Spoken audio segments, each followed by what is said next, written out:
just to be free. That without my love for the ocean, I will be no. And there it was, the invisible portal to peace.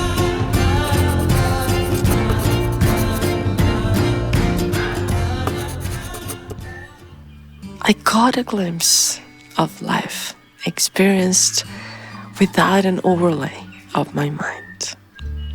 And it was nothing short of divine. Was it mercy to get a glimpse of that perception, which I rightfully call a paradise? Or was it an outcome of a long walked path and constant search for the truth?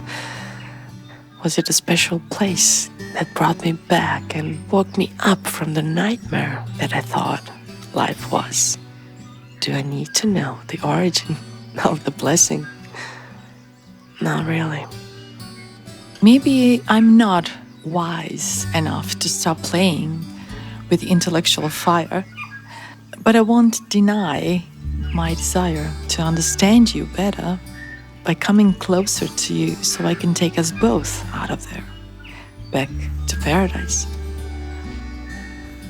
Playing with fire is playing with any thought, but especially conventional, unquestioned thinking.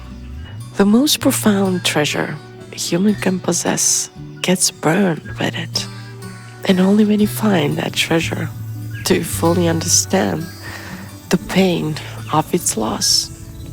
If I say that treasure is inner peace, I must also say that the word peace doesn't precisely portray it.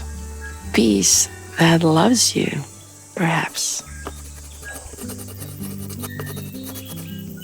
The first 100 times I found peace, I thought it was just a beautiful feeling. But as I gave it more room to grow, it became my home. I love to spend time in its sweetness. It is delicious and blissful just to be. Directness came fully, but eventually blended with my ordinary mind, the human and our extraordinary essence, the being, human being. It seems simple to be either fully human or fully spiritual, but balancing both feels like walking a tightrope between skyscrapers. You take a step, feeling weightless and free, but one misstep and gravity wins. We fall back into being just human. And if I were asked to define suffering, it would be exactly that. To be just a human, forgetting about a being. If you ever find yourself thinking that you need more time to experience timelessness, have a good laugh at that mind's notorious trick.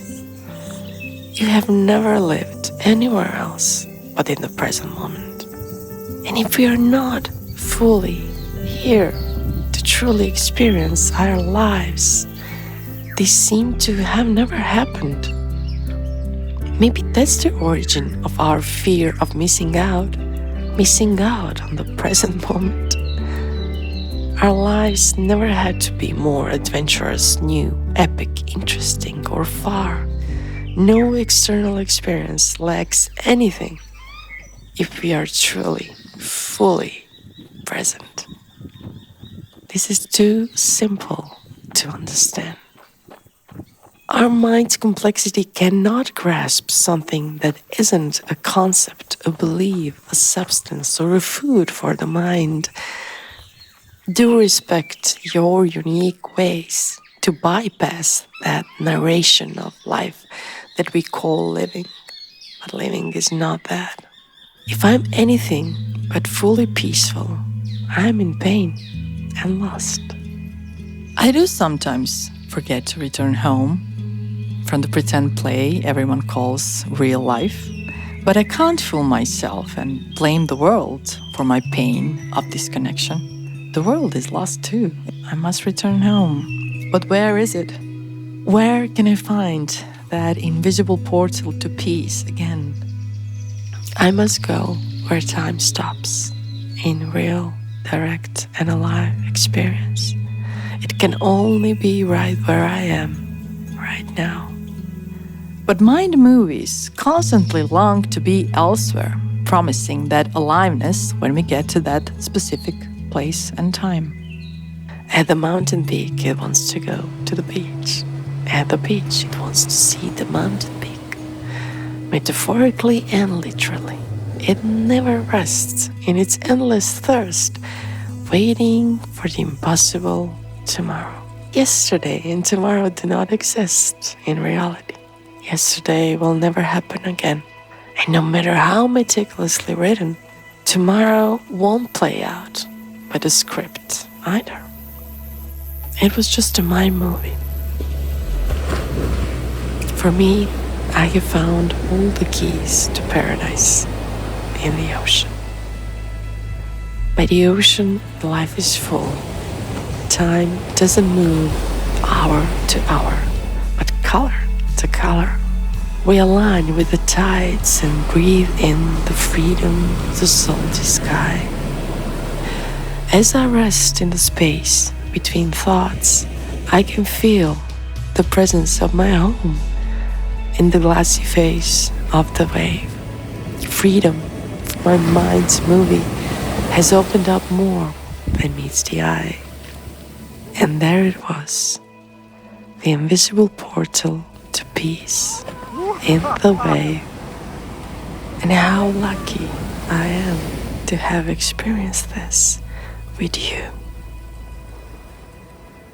Returning home always brings indescribable joy, as if it is the first time discovering it.